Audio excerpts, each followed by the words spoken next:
I want to welcome everyone. I'm Paula Bartholomew. I'm the Director of Online Events here at Hawthorn University, and I'm just delighted that you've tuned in for our first All About Alumni of 2019. I just want to reflect for a minute of what a brilliant 2018 year of Hawthorn University graduate presentations we had, and I sure hope you'll visit our website and view their presentations too. You'll be able to find them under archived webinars. And today, I have the pleasure of interviewing Victor Cozzetto, and you'll have the opportunity to ask him questions directly at the end of the presentation. And, as we get into learning more about Victor's road to wellness, we're going to hear how and why he blends the old and the new in healing. And Victor will explain why traditional nutrition is the foundation for his holistic approach, and how 21st century science continues to reveal the wisdom of our ancestors. So from quantum physics to Eastern traditions, today we see how his decades-long journey finally led him to become a nutritionist with a holistic approach. So, hello, Victor. Hello, Paula. Thank you very much for that wonderful introduction. Absolutely, it's really a pleasure to have you here. I'm excited to be together. It's really a pleasure to be able to introduce you and have you share your postgraduate experiences. So let me give a little background of Victor. He's a computer scientist and a nutritionist. I want to reverse that. I want to say Victor's a nutritionist and a computer scientist, having graduated summa cum laude from the Wise Traditions Nutrition program here at Hawthorn University. He started pursuing a wellness career when he found that mainstream education and the medical establishment disagreed with his own research and beliefs. He's passionate about the teaching and efforts of Weston A. Price Foundation, and he's grateful to Hawthorn for providing formal education on the work of Dr. Price and the holistic and ancestral knowledge. Victor's lived and worked overseas with his own IT business for over 20 years, and now he's focusing on coaching and mentoring for wellness with global partners through his Vitagenics website. He's won various technical awards, including the U.S. Air Force Award for Best Technician in the World. I mean, it's like, I need to be the best in the whole world. That's really impressive, Victor. It does sound absurd, doesn't it? You're the top. So, so there's a combined field here of computers, communications, and electronics, and he now uses his IT skills to support his wellness efforts. So he spends his time now living between Japan, Costa Rica, and the U.S., and currently in Japan right now. So we're crossing continents here to talk, and time zones and everything. So I'm really pleased you woke up so early for us, Victor, and join us so that we can share your story. Yeah, thank you. Thank you again. Yeah, Absolutely. I'm so happy to be here. We're happy to have you as a graduate and doing what you're doing. So I want you just to start out here and tell us what your story is and how did you end up as a Wise Traditions nutritionist?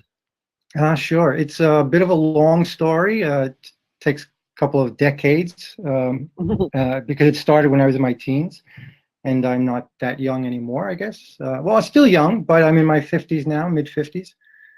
And early on, I had a passionate interest in Eastern philosophy and in quantum physics for my teenage years. And these things did not really agree with each other in my early research, but they both had, or both led me to a holistic view of everything. And then in later years, they kind of crossed over, which I might talk about a bit later on. So there are a lot of different philosophies and a lot of different people that influenced my thinking. And even in my late teens, I was already dreaming of opening a holistic health center. From an educational perspective, I had looked into things like psychoneuroimmunology, which was interesting to me. Ultimately, I went into IT because I had also started programming as a teenager, and I was completely ignorant of nutrition in those early years. So getting out of my teens, I had all these things in my mind, and then my 20s kind of ended up being a bit of a mess, as I really couldn't decide what I wanted to do. So as I started, getting to the point where I had to make career decisions, I bounced around a bit. I thought I wanted to be a physicist. I wanted to be a programmer, perhaps an engineer. I tried some different schools. And, again, I bounced around. I ended up working in a lab making computer chips. I did that for a few years while I was going to night school. And over a period of, until my mid-20s, I did a few different things. I kept reading books, always doing research. There were a lot of different people that influenced my thinking, most of them scientists. And then around 26 years old, I actually joined the Air Force. And that took me to Japan. And that went really well. That's where the awards came from that you mentioned at the end. And I was in the Air Force for about 5 years. And I got out, but I stayed in Japan. And then I even ended up teaching at the college that was at the military base there. And I enjoyed teaching. So that was really my first real experience with teaching, and I really loved that, but I felt I was too young to teach. And so I really put my energy into building my IT business from that point. So from my late 20s going into my 30s, the focus really became IT, and health and nutrition was just kind of not yet nutrition, but health things were still kind of a background hobby thing for me. A lot of alternative medicine and such. For most of us in our 20s, it's not the highest thing on our radars. As health, we're invincible.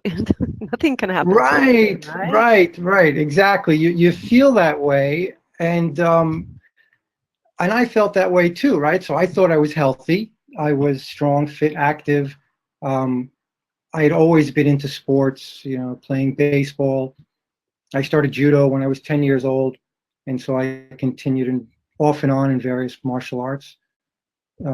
So I was like everyone else. I had no major illnesses, no ailments, nothing to really push me hard in the direction to research more deeply. So I was like everyone else. I was bedridden once in a while with the flu, and it seemed normal to me. Some unfortunate things that did occur, which again I thought were normal, getting a bunch of fillings. When I was like when I was about 21 years old, it's the only time I ever had fillings, and I got like 6 of them. No big deal, right? We all feel this is a normal occurrence. Later on, I would learn that that's really not so normal.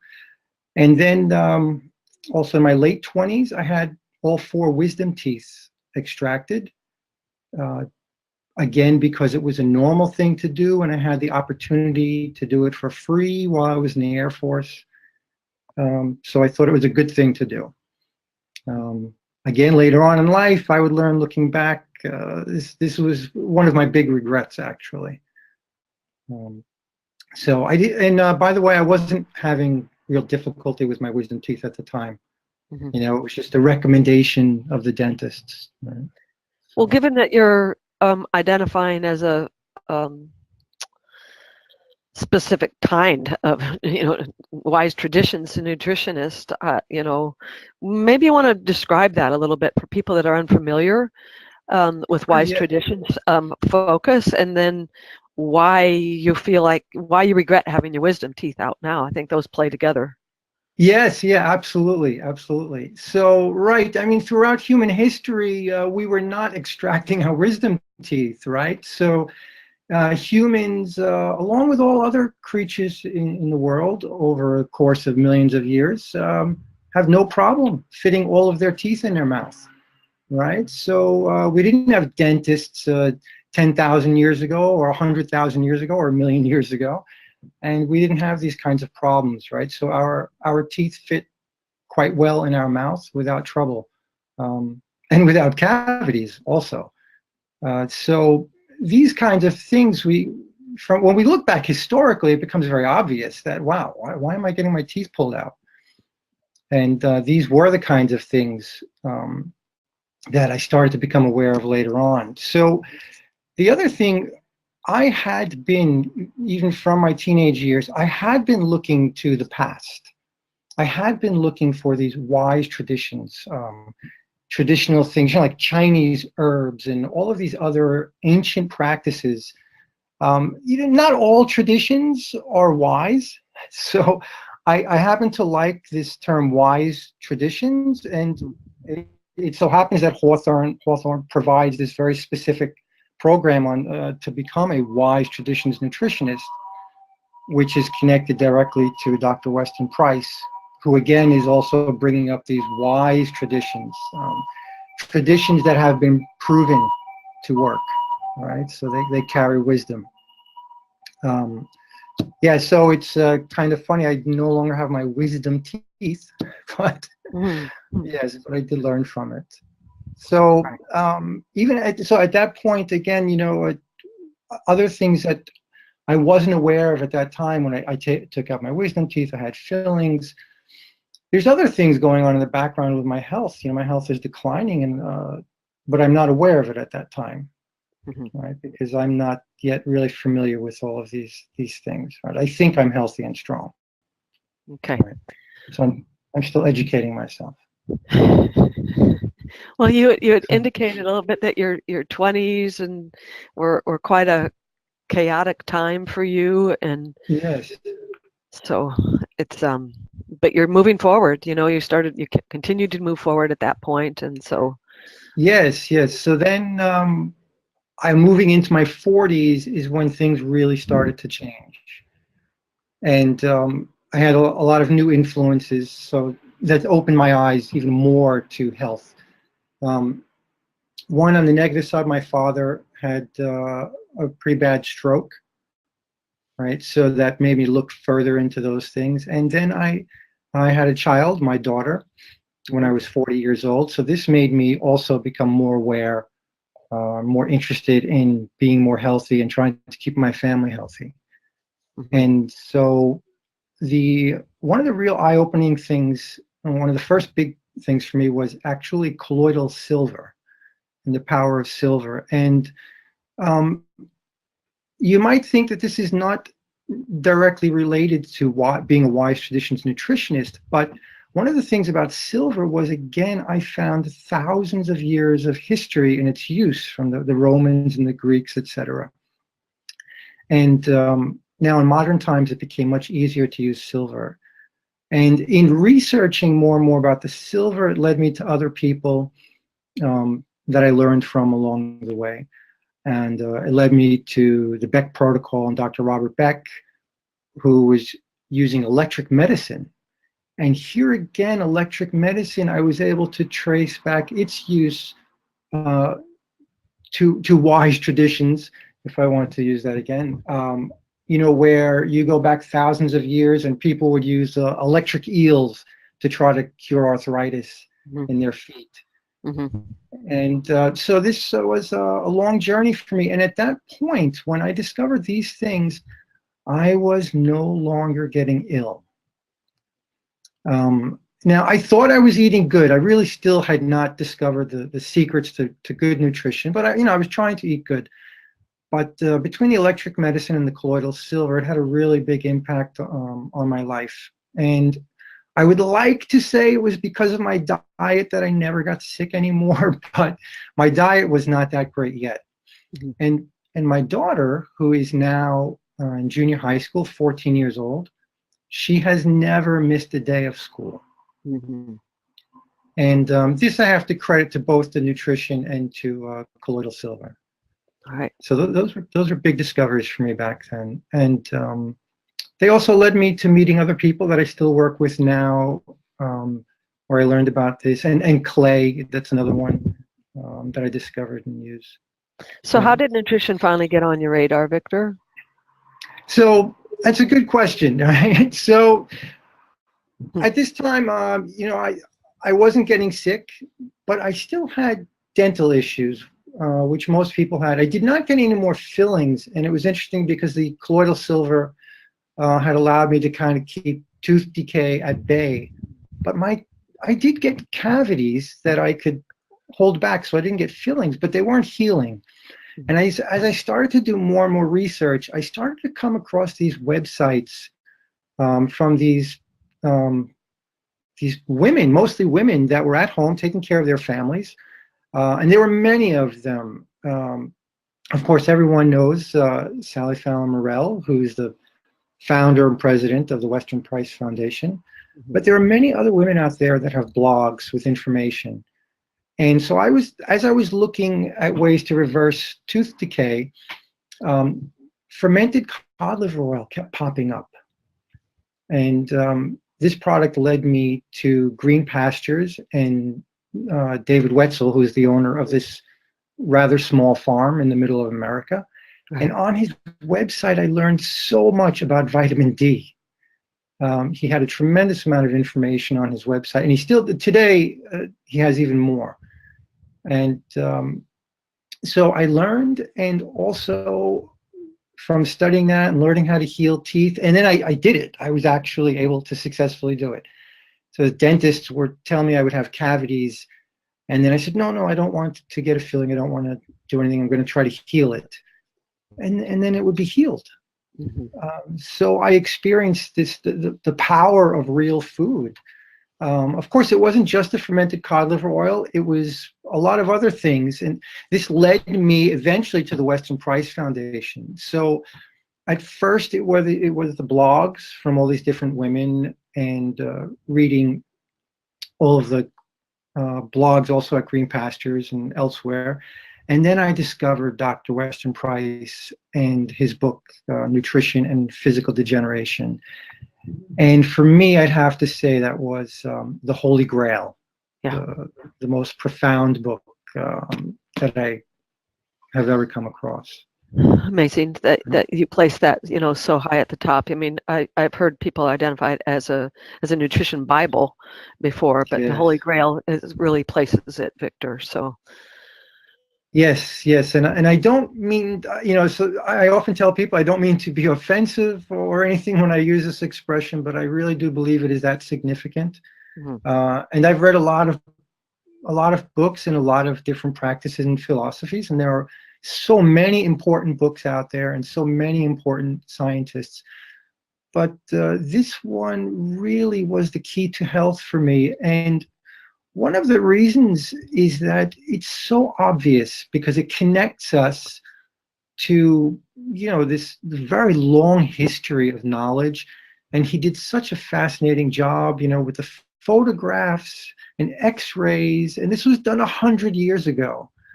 And it's really a jewel, so it's very powerful for me to use with other people because you see it, you see the picture of how people had perfect teeth, perfect bone structure, etc. Mhm. So he ties it all together. Right. You know, And the we can't great. help it, once we learn this, once we've seen this, and these pictures are so revealing, so telling, and everywhere I go now, I look at the physical attributes of people, but certainly facial structure and teeth, and you can just see the standard American diets being played out, and I think Mhm. the mouth is really a portal to the rest of the body. So, and with nutrition and physical degeneration being on the books and materials list at Hawthorn and a couple of programs, we feel it's very relevant too. So what did this lead you to Hawthorn? How did you get to Hawthorn, Victor?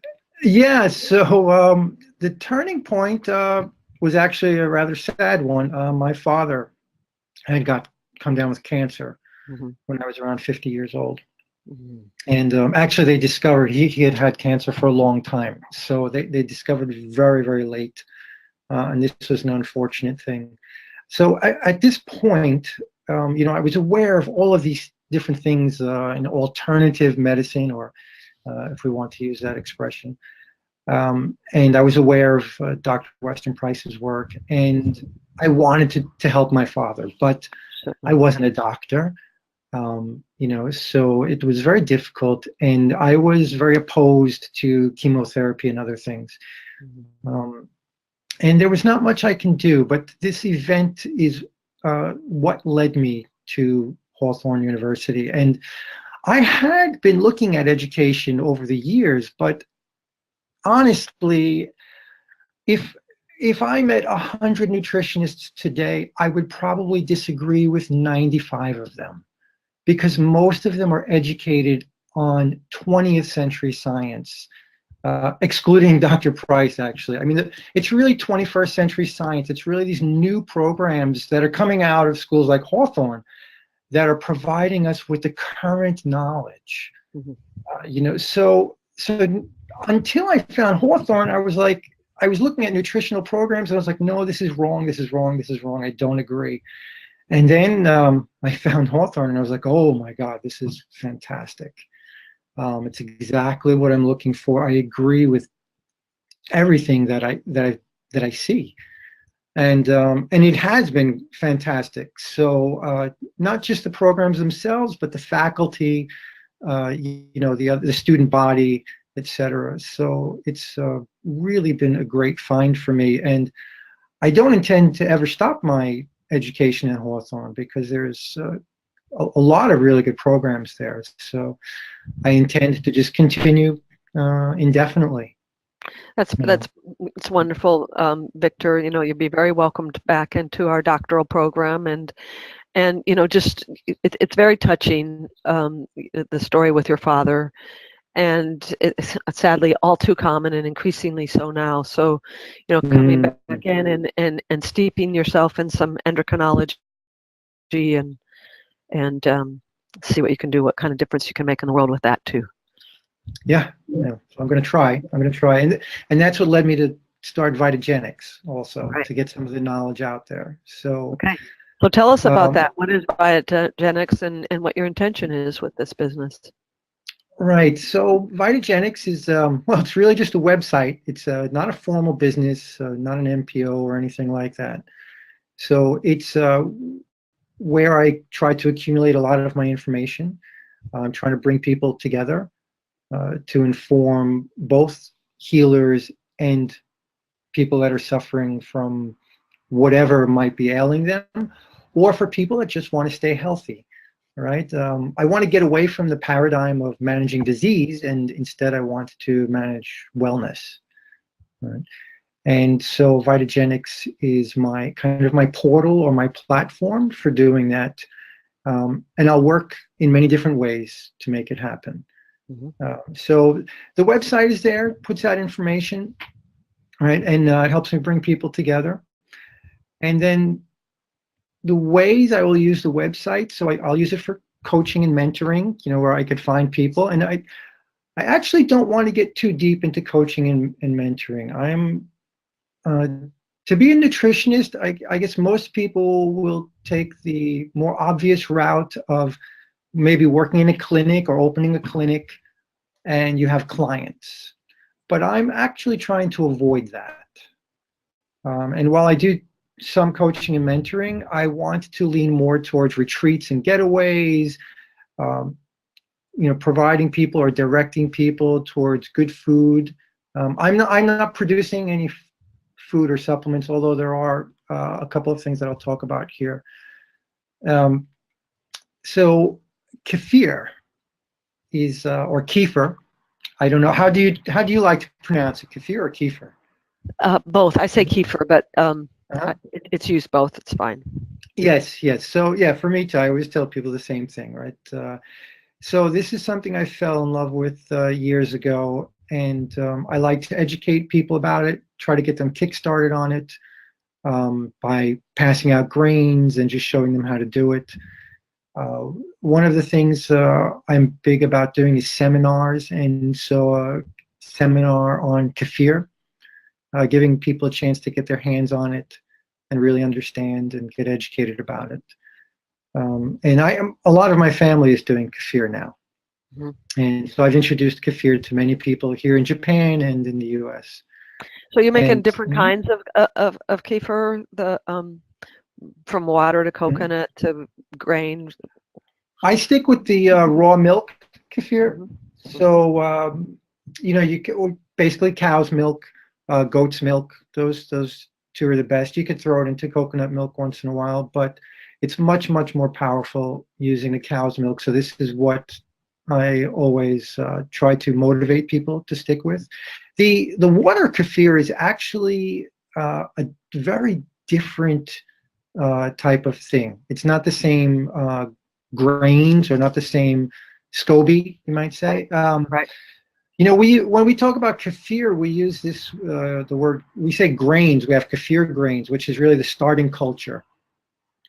And if you're doing kombucha, you say SCOBY. It's the starting culture. And so when I was in Costa Rica, actually I was selling kefir. But this is not a goal. This is not really a long-term goal. I'm not going to make a lot of money that way. I don't want to get into any kind of commercial endeavors for producing and selling the kefir. Mm-hmm. It's just something I do along the way to help promote the knowledge and help heal people I'm dealing with, Mm-hmm. and help people, incorporate that into their life. Right. Very powerful stuff. Yeah. Well done. So behind the scenes with Vitagenics, I'm working with a lot of different people, and some of them don't even realize it. So I for example, I'm always promoting the small farms, right? So if we want to get healthy, we need to get good food, and the best place to get food is from small farms. And so on this page here, I have a bunch of logos up here, but there are so many other farms, I can't fit all the information here. So I'm always trying to find good farms that are farming responsibly, using sustainable or regenerative agriculture, producing truly organic food, whether it is labeled so or not. Sometimes the best food does not have labels because the farmers cannot afford to go through the process of organic certification, right? Yeah. And some of these businesses I work more closely with. In fact, I'll give a shout out to Crossroads Farm, whom I've just come in contact with recently. And it looks like I will be gearing up to work more with them this year, come spring. They're in New York, aren't they? Yes, they are. They happen to be the closest organic farm to New York City. And it's a small place, but they're doing a lot of good things. They're not only providing food that they grow there, but they're bringing in other good, healthy local products, right? So this is another thing, right? We want to eat local. This is much healthier for us. And so this farm is just a great example of what farms can be. Not only providing good food, but they're also providing education. Yes. So they have educational programs, and they're working with the schools. And I think this is really a great thing. So Victor, when you say you work with these farms, what does that really mean when Vitagenics aligns with a farm? What's your relationship, and what are you hoping to achieve? Right. So in the speaking rather gray, in the long term, when I'm working with a farm, I ideally want to do seminars at a farm if they have the facilities or the venue for such. So if they're that small, if they're not too small. Crossroads, this may be only 4 or 5 acres, but actually we can do seminars there.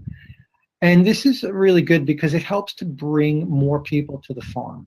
That's right. Right. So this is one of the reasons why I want to focus on seminars as being one of the primary pillars of my own personal business, rather than billing clients in a clinic. I would rather work with farms to do seminars in different places. Here in Tokyo, for example, I cannot do that. So what I do out here is I simply find the farms that have the really good food, and I have no formal business relationship with them, but I'm directing people to them where they could find the best milk, the best eggs, etc. See. Right. So when I say I'm working with a farm, in some cases the farm may not be aware of it. So I mean, it's just something that I'm recommending. And then in other cases, such as Crossroads, you might see me doing seminars there this spring. Well, when you come across a farm that you see value in, and you're speaking about it in your blogs, etc., I'd encourage you to reach out and connect with them and let them know who you are and what you're doing and why you're promoting them and what you think is good about them, and etc. It'll just build a lot of really strong connections for you too. And there's some farms here that I'm thinking of right here in Humboldt County that are doing sustainable, really regenerative farming in such a very beautiful way. And so I'd love you to come to Northern California, and I'll introduce you, and we'll do some farm tours here too, and see what you can Oh, get that would be happening in Humboldt fantastic. County, and then you can come and see us at Hawthorn University too. Yeah, that would be so great. You know, so those kinds of possibilities will exist for me now that I'm going to be relocating back to New York. Mhm. Japan has actually been my home base for over 25 years. Mhm. And so this spring I'm going back to New York to work with the farms there. So then I'll be able to possibly go out to California and elsewhere. So it sounds great. Yeah, I Brilliant. look forward. I And, look and, and forward to that. bring your video equipment. I mean, you're doing so much with video. You haven't even mentioned that yet, Victor. But Ah, yes, right, right. So yeah, maybe really quickly. Right, I do videos that I have not released my public YouTube channel yet, but I'll be doing that this year. So I do videos privately for clients, but I'll be putting out my YouTube channel within the next month or two, actually.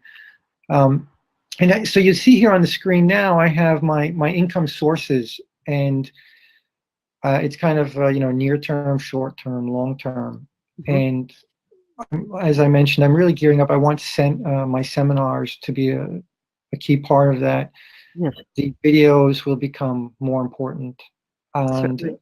and I have something here, ESL. I'm not sure if your listeners will be familiar with this. ESL is English as a Second Language.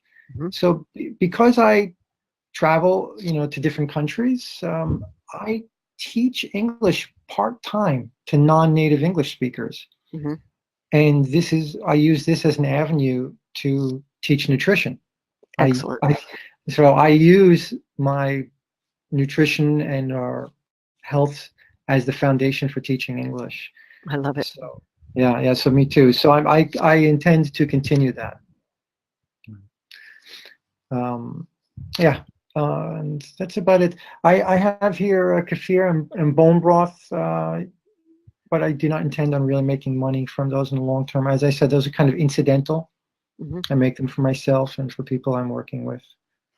We'll see. We'll see if somebody just wasn't want to partner with you sometime and say, "Let's offer this," But I look forward to this top half of your graph, and thank you for this graph. It's so organized and revealing.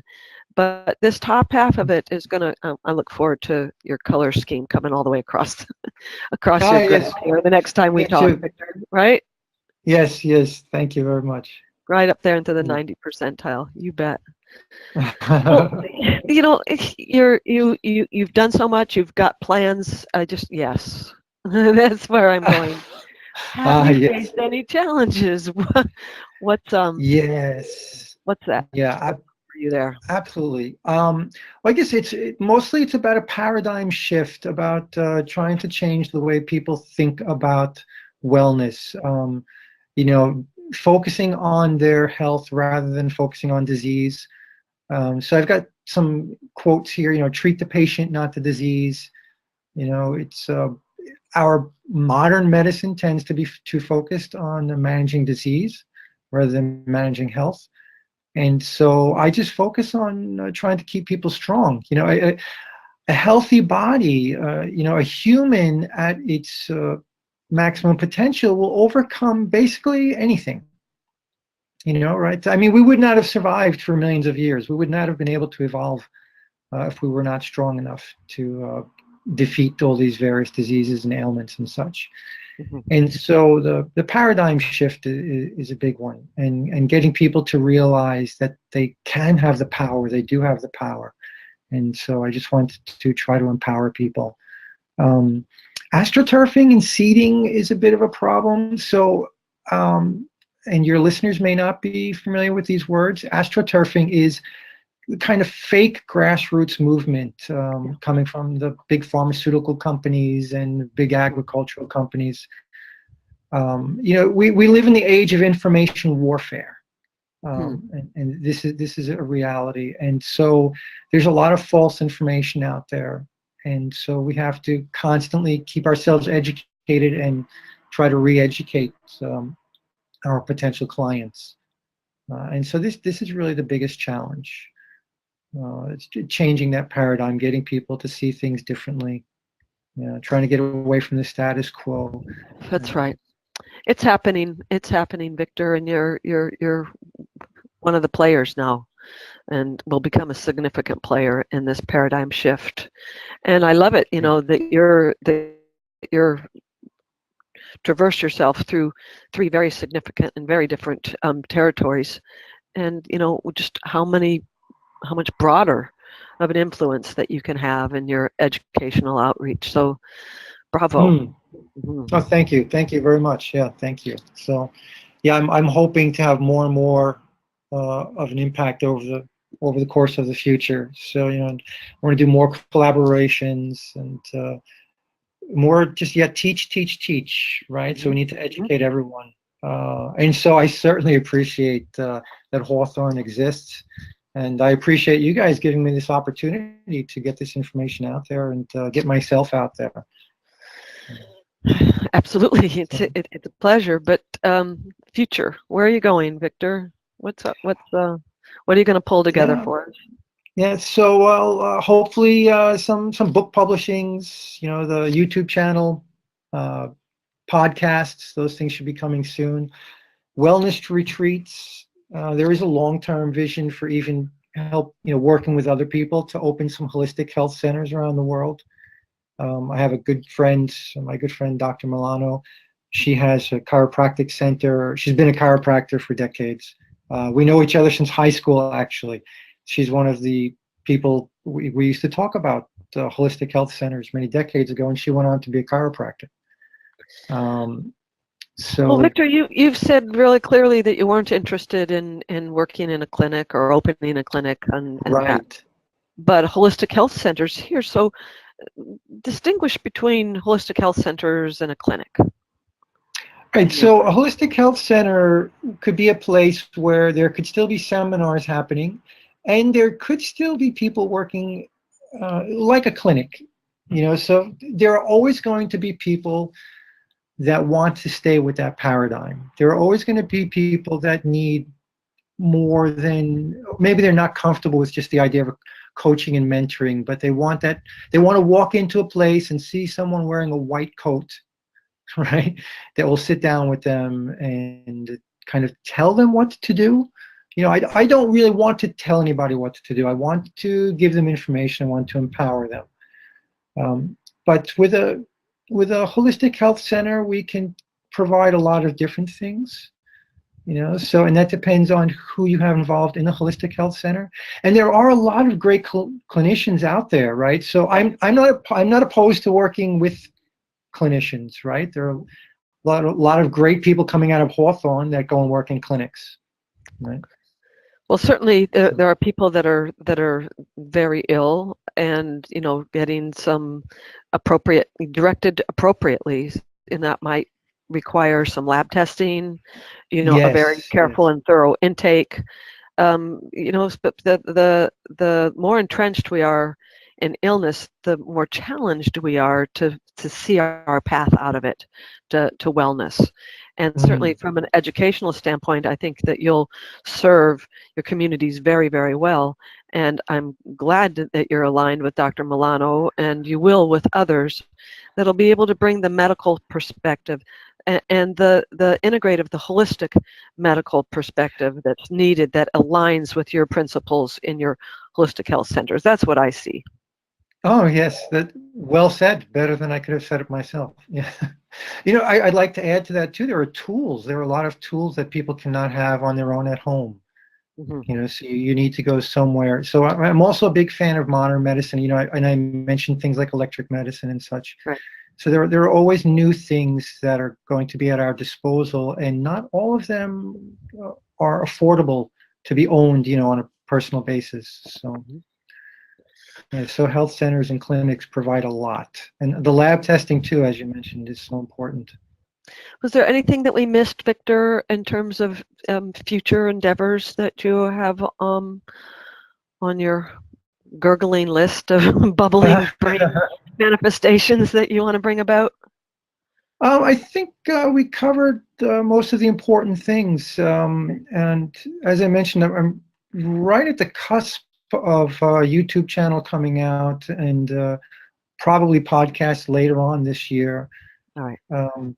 Book publishings are probably a bit further off.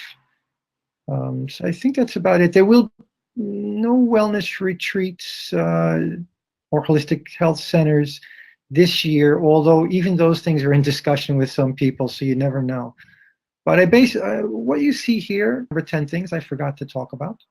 Well, what I hear, Victor, from you is teach, teach, teach. That's Yes. what you have, that's what your passion is, and that's the direction Yes.